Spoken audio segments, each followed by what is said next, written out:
Bakunzi b'urubuga BInfo, famille BInfo mu nkundinde baramutse nongenda bayikaze mu kiganiro cacu ca rino joro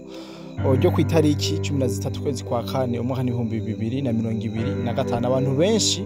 bariko baratwandikira andi badutelefona batubaza situation ziri muri Uvira ndetse na Kavumu ahari hasanzwe haramutse hagaragara abagwanyi ba Wazalendo. Ikigano twakibahaye abantu bari bakibonye ndetse twaza kugaruka no kuri Katanga kugira mwumve situation naho ngene zifasha. Ariko imbere ko twinjira mu kiganiro nyezina mu nkundire manze mikaze umusesanguzi narijya afise vyinshi aza kutubwira kwa zino nkuru, kuko ibinyamakuru byinshi biriko biravuga ivyo bishatse, biriko biravuga vya vyipfuzo, ariko turaje kugira ngo turonke umuco wa vyose, kuko ndaza abantu benshi aya makuru bayarindiranye igishika. Bwana musesanguzi, reka nkundinda kuramutse nongenda guhikaze mu kiganiro cyacu ca rino joro aho tugiye guha umuco abantu y'ibibazo bariko batubaza. Rero ndangoye ndakwifuriza ijoro ryiza. Urakoze cyane bwana journaliste. Kazi mpanda ryakiriye nawe ndakuramukije. Asante sana. Reka nshingirwa ko ndamutse n'abadukurikiranye aho bari hose mu mingi itandukanye y'isi. Bwana journaliste, situation iri mu gihugu ca Kongo irayobeye kuko umwe wese abitwara uko yishakiye, umwe wese akabishikiriza nuko ashatse. Ibi rero bica bicanga abantu badukurikirana, bica bicanga abantu bakurikirana amakuru kuko barabura amakuru y'ukuri bumviriza, kuko niyo yaronse amakuru y'ukuri bivanye nuko bayaronse amakuru y'ibinyoma acaguma mu rujijo. Mu kiganiro twagikoze hari igihe cy'isaha 10 n'iminota 10 nimba ntihenze zo mu masaha hano iwacu Bujumbura. Twerekanye ko aba Wazalendo ushaka uwo mwanya bariko baragaragara muri Kavumu centre berekeza ku kibuga c'indege ca Kavumu, mu gihe ibindi bitangazamakuru byo byamaze gutangaza yuko kuva saa 9 hariko haba imigwano muri Kavumu yahuza ab'M23 hamwe n'aba Wazalendo. Bona journaliste, bivanye n'umuvuduko aba Wazalendo bari bafise mu gihugu cy'u Rwanda habaye kujugumira, haraba kugira ubwoba bwa journaliste, aho baciye bategura ingabo gihutihuti ziza gutanga renfort ko babona yuko abana babo bagomba bamererwe nabi muri Kavumu. Ingabo z'igihugu cy'u Rwanda neza cyane bishatse kuvuga aha ncangaruka kandi nerekane yuko imigwano ntabwo yabereye muri Kavumu gusa, nimbe yahabereye imigwano muri Katana yabaye aho aba M23 novuga yuko babonye ibara kuko basize ingabo zitandukanye. Ni ikintu novuga kiri no mu byakomye mu nkokora igihugu cy'u Rwanda, aho cyaciye gitegura amato 5 byihuse yagaragaye mu kiyaga Kivu yerekeza mu gihugu cya Kongo gutanga renfort. Tugarukire bwana journaliste kuri Kavumu. Ibitangazamakuru byinshi byavuze yuko habaye imigwano ndetse ngo aba Wazalendo babamereye nabi, n'abanyagihugu benshi bashobora kuba bahasize ubuzima, ngo bamesha aba Wazalendo, niko byavuzwe. Hariho mbere n'amafoto bwana journaliste ariko arakwiragizwa ku mbuga ngurukanabumenyi zitandukanye, amafoto yerekana abantu baboshwe b'abasore, aho bivuga yuko ngo n'aba Wazalendo bashoboye gufatirwa ku rubuga rw'imigwano muri Kavumu. Aya mafoto kabisa arakwiragijwe cyane gose, ariko nagomba amenyesha badukurikiranye yuko ni kinyoma cambaye ubusa, kuko ajya amafoto yatanguye kugaragara neza na neza mu mwaka uheze muri 2024 nimba ntihenze mu kwezi kwa gatatu, aho bivugwa yuko bari abasuma bafashwe Kinshasa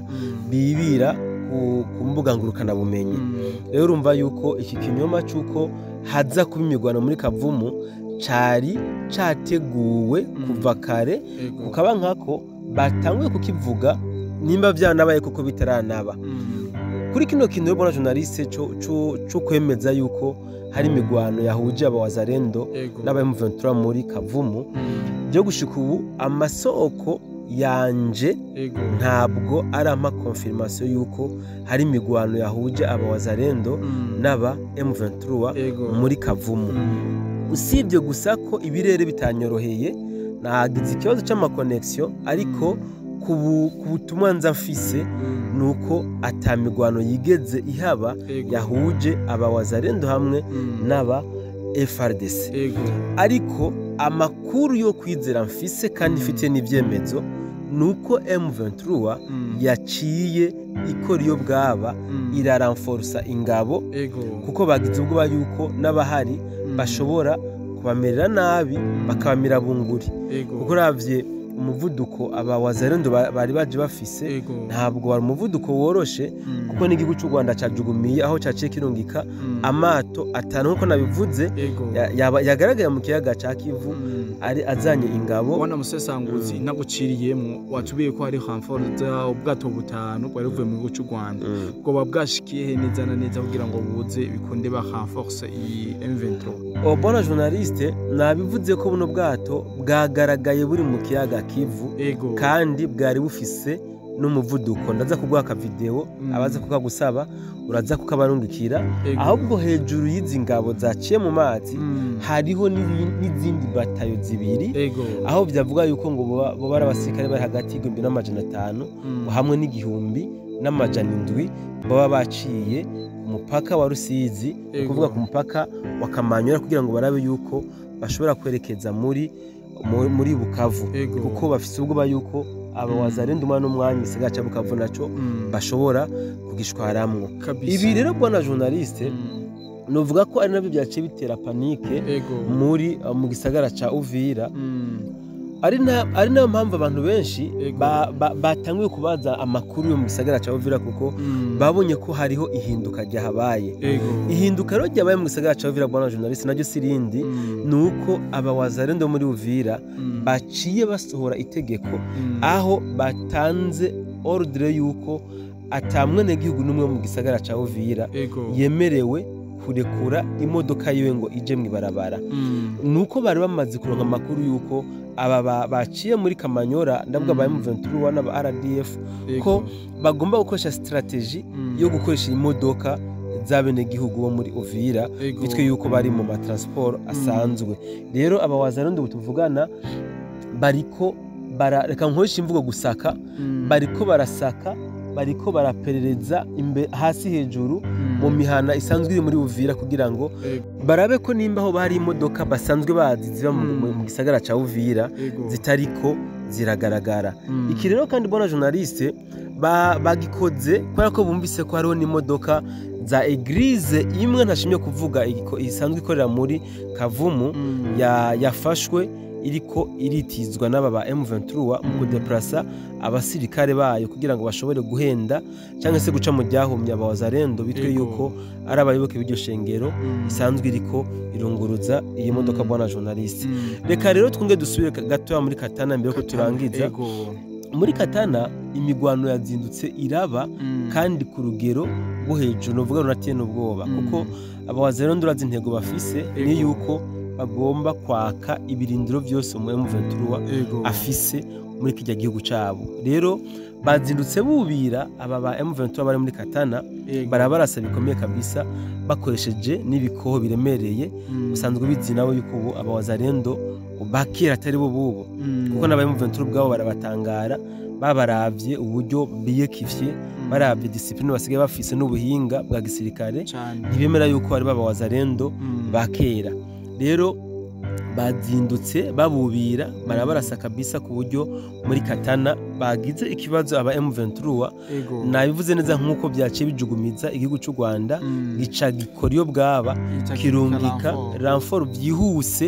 y'amato 5 n'iyindi renfort yaciye ku mupaka wa Kamanyora kugira ngo baze kuraba yuko hari cyo bashobora kokora ku ngabo zabo ziri muri Kongo yego bwana musesanguzi uduhaye amakuru menshi kandi meza abantu benshi bariko baratubaza ku bwishi ma group WhatsApp novuga yuko